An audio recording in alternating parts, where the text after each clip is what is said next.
Perang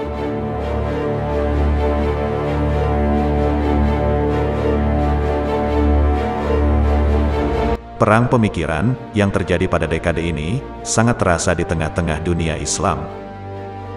Modus operandi perang pemikiran sangatlah halus dan sangat sulit terdeteksi oleh kalangan awam karena memang didesain sangat senyap. Namun, bagi siapa saja yang mau berpikir kritis, akan merasakan betul tentang kedahsyatan medan pertempuran ini. Perang pemikiran, sesuai dengan namanya, memang tidak membidik bangunan atau material yang bisa dilihat dengan mata terbuka, namun, perang pemikiran ini adalah pertarungan proses berpikir, adu kecerdasan, konfrontasi ide, serta perseteruan intelijensi tingkat tinggi. Bagi yang tidak terbiasa berpikir kritis, maka tidak akan paham bahwa era ini sedang terjadi perang pemikiran, atau istilah lain Ghazwul Fikr. Dalam situasi ini, makanya tidak heran, ada beberapa kalangan menganggap bahwa saat ini, umat Islam sedang baik-baik saja. Sebaliknya, ada beberapa kalangan menganggap bahwa dunia Islam saat ini tidak sedang baik-baik saja. Perbedaan dari kedua anggapan tersebut sangatlah jelas, yaitu, dari kritis tidaknya orang tersebut, khususnya dalam menyikapi kondisi dunia Islam saat ini. Perang pemikiran yang dilakukan oleh dunia Barat di tengah dunia Islam diantaranya adalah, merancukan konsep syariat Islam, mencitraburukan tokoh-tokoh Islam, termasuk manipulasi sejarah yang berkaitan tentang peran umat Islam, atau yang lebih dikenal dengan istilah nativisasi. Di Nusantara, perang pemikiran sangat terasa dilakukan, khususnya dari segi manipulasi sejarah, di mana wilayah yang berpenduduk mayoritas Islam ini, justru malah tidak percaya diri dengan ajaran agamanya sendiri. Nah, edisi kali ini, kita akan sedikit membahas tentang Kerajaan Majapahit, yang digambarkan dalam sejarah Nusantara sebagai sebuah kerajaan besar dan superpower, yang menjadi kebanggaan masyarakat Nusantara, padahal kita tahu, bahwa Kerajaan Majapahit adalah kerajaan Buddha, sedangkan mayoritas penduduk Nusantara adalah beragama Islam.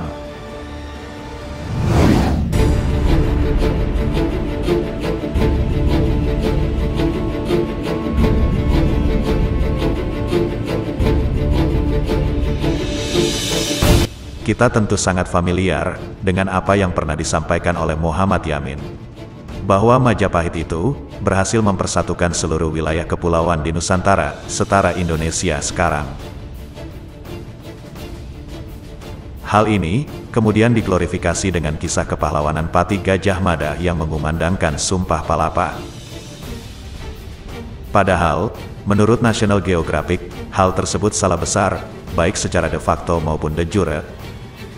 Menurut National Geographic, Majapahit tak pernah menguasai seluruh Nusantara, seperti yang disampaikan oleh Muhammad Yamin.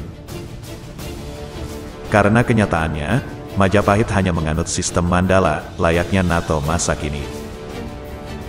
Artinya, kerajaan lainnya selain Majapahit, adalah kerajaan-kerajaan yang merdeka dan berdaulat sendiri. Adapun wilayah kekuasaan kerajaan Majapahit, intinya hanya berada di sekitar Jawa Timur dan Jawa Tengah untuk saat ini.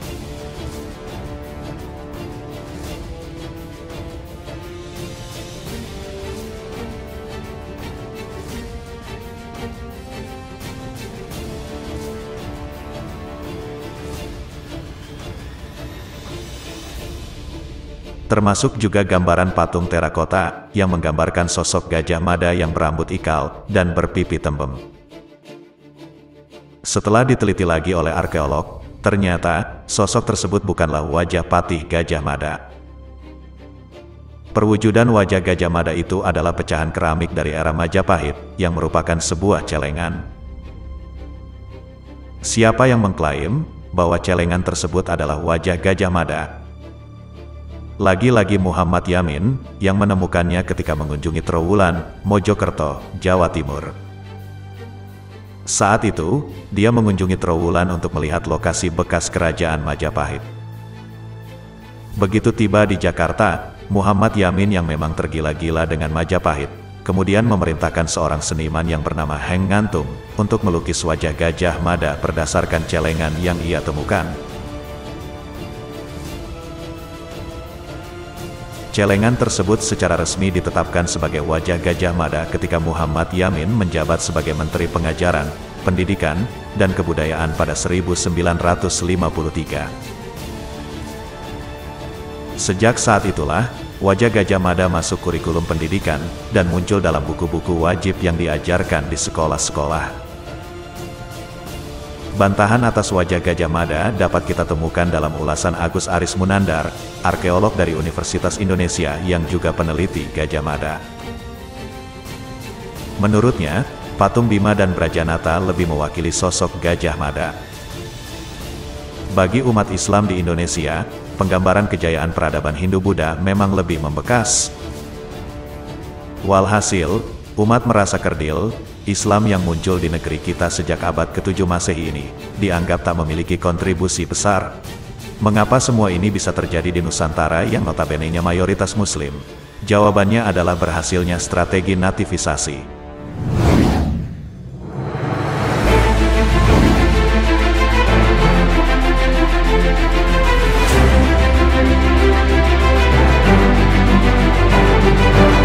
Pasca kemerdekaan, melalui para intelektual hasil didikan Barat, nativisasi dimunculkan kembali dan menjadi kurikulum pendidikan kita. Hingga kita pun merasa bahwa kaum muslimin di negeri ini sangatlah kuno, terbelakang, dan tidak membawa kejayaan. Dan inilah sebenarnya target gerakan nativisasi itu sendiri.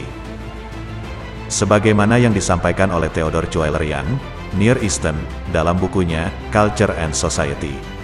Di setiap negara yang kami masuki, kami gali tanahnya untuk membongkar peradaban-peradaban sebelum Islam. Tujuan kami bukanlah untuk mengembalikan umat Islam kepada akidah-akidah sebelum Islam, namun ini cukuplah bagi kami untuk membuat mereka terombang-ambing antara memilih Islam atau peradaban-peradaban lama tersebut. Dengan demikian, dengan rancunya sejarah peradaban di Nusantara, khususnya terkait kejayaan Kerajaan Majapahit, termasuk sosok Gajah Mada, semakin mempertegas bahwa proyek nativisasi ini telah dijalankan di tengah-tengah penduduk Nusantara yang notabene-nya mayoritas Muslim. Akibatnya, generasi Muslim minim literasi sejarah peradaban Islam di negerinya sendiri, karena sejak di bangku sekolah sudah dijejali dengan sejarah peradaban Hindu maupun Buddha, yang porsinya justru lebih besar dari sejarah peradaban Islam di Nusantara. Makanya tidak heran, apabila generasi Muslim di Nusantara lebih merasa kerdil, ketika dihadapkan pada era kejayaan Majapahit maupun Kerajaan Sriwijaya.